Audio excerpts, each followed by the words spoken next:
vontade de falar sobre o discurso mítico, ou um discurso fascista, ou o discurso extremista. Ou seja, falar sobre aqueles discursos que não produzem hesitação, aqueles discursos que desejam dizer o que as coisas são e dizer de forma exata. E mais, é um discurso que existe porque as pessoas acreditam na sua eficiência e exatidão. Vou dar um exemplo que vai acompanhar todo o meu discurso. Vamos imaginar que tem uma sala bem grande, e uma cadeira no meio dessa sala. E esta sala tem as luzes apagadas. Tem um problema elétrico e não é possível ligar essas luzes. Então, alguém sabe que tem uma cadeira lá dentro, certo? A outra pessoa que vai entrar naquela sala, se entrar sem comunicação alguma sobre a cadeira, para ela não existe a cadeira. Simples assim. Não existe. Não foi comunicado, logo, na consciência dela, não há cadeira. E ela entra e vai bater na cadeira. Não há o que fazer. Por outro lado, se for comunicada a essa pessoa a existência de uma cadeira, é explicado para ela que existe e as distâncias, essa pessoa vai, situação A, dizer: beleza, existe cadeira, acredita em ti. E passa a agir de acordo com a comunicação que há uma cadeira lá. Ela não há dúvida, porque ela acredita que a pessoa que comunicou é um comunicante eficiente, é um comunicante com credibilidade. Agora vamos imaginar que esta pessoa é convidada a entrar nessa sala escura. Imediatamente, quando ela entra nessa sala escura, ela já começa a hesitar. E aqui essa palavra é interessante. Ela começa a hesitar. O que é hesitar? Hesitar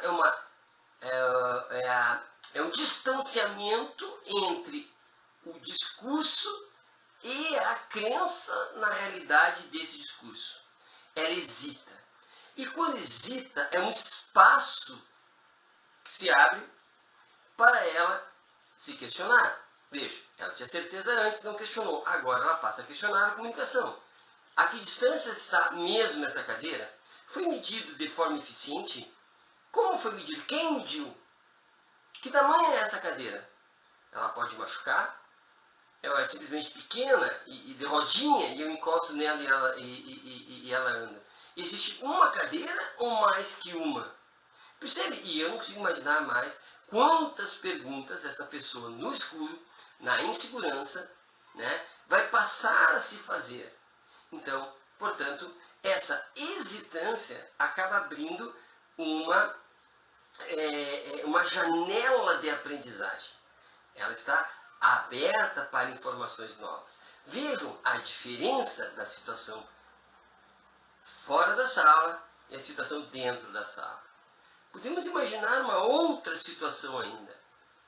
Que essa pessoa que vai entrar nessa sala escura creia efetivamente na comunicação dada. Ela não tem dúvida alguma. Ela vai e se joga dentro daquela sala e faz exatamente o que foi dito.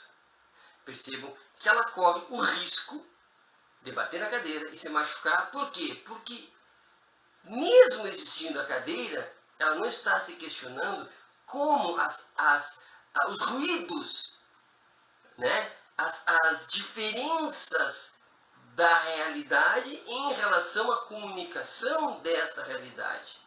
Percebem que o ser humano, por ser um sujeito criativo, o ser humano, por ser um ser que desenvolveu a capacidade de ser criativo,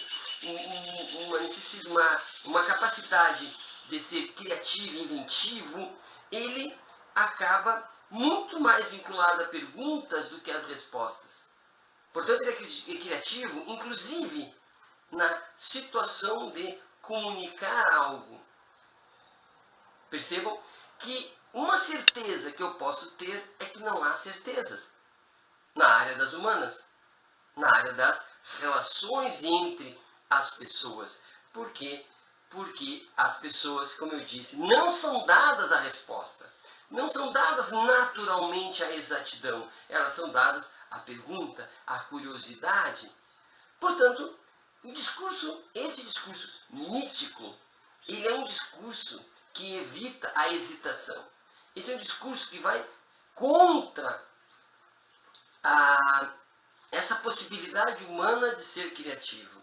Esse discurso mítico, ele é contra a aprendizagem, porque ele é um discurso voltado para a resposta, não para a pergunta. É um discurso voltado para se sustentar na credibilidade do comunicante. Se o comunicante é um sujeito mítico, o discurso é mítico também.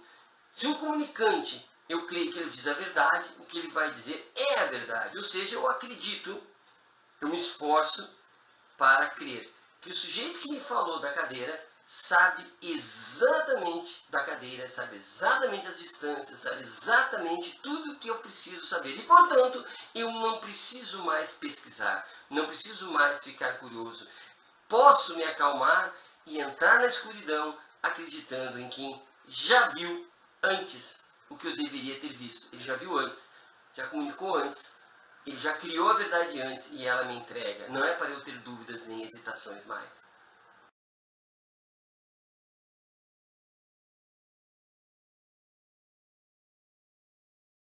Percebam que o discurso mítico, o discurso extremado, ele odeia a polissemia. Ele não quer que as palavras tenham duplo sentido, elas precisam ser exatas no momento em que eles dizem o que querem dizer, perceba? Depois eles podem remendar o seu erro, mas no momento em que o mítico, quem vai comunicar de maneira mítica, diz ao seu subordinado, ao seu crente, das suas verdades, ele precisa que a pessoa não duvide. Neste momento em que ele comunica, não há polissemia. Se ele disser a cadeira a 2 metros e 5 centímetros, não há a menor possibilidade de não existir a cadeira e ela estar a 2 metros e 6 centímetros. Não há a menor possibilidade de ele ter usado uma régua escolar, falha. Né? Não há possibilidade. Ele disse o que disse e é assim. Neste momento, é claro, quando a pessoa cair, se machucar, ele vai ter que ter outro discurso, tão mítico quanto o primeiro, que fale do erro da régua. Não dele, mas da régua. Mas enfim, não é isso que nós estamos falando nesse momento, já falei bastante em vídeos anteriores. O que eu quero dizer neste momento, que a polissemia não é bem-vinda ao discurso mítico. Portanto, aquele que crê no discurso mítico, no comunicador mítico, na pessoa que comunica, o comunicador mítico, é aquele sujeito que repete palavras. Ele crê que a palavra é um espelho da realidade. Se ele diz cadeira, é como se a palavra cadeira trouxesse refletida a cadeira. É muito difícil para o sujeito crente imaginar que a palavra cadeira é muita coisa. Quantas pernas? Que tamanho? Ela gira? Ela não gira? O que é isso? Que cadeira é essa? Que cor? Como? Quando? Onde? Né? Ele tem essa dificuldade. Para ele, a palavra cadeira reflete. Por isso que é um discurso não sujeito à aprendizagem. Porque não pode ser um discurso polissêmico. Não pode ser um discurso hesitante. Precisa ser um discurso certeiro. E feito para aquele que crê. Feito para aquele que crê. E aqui nós estamos falando em religiosidade.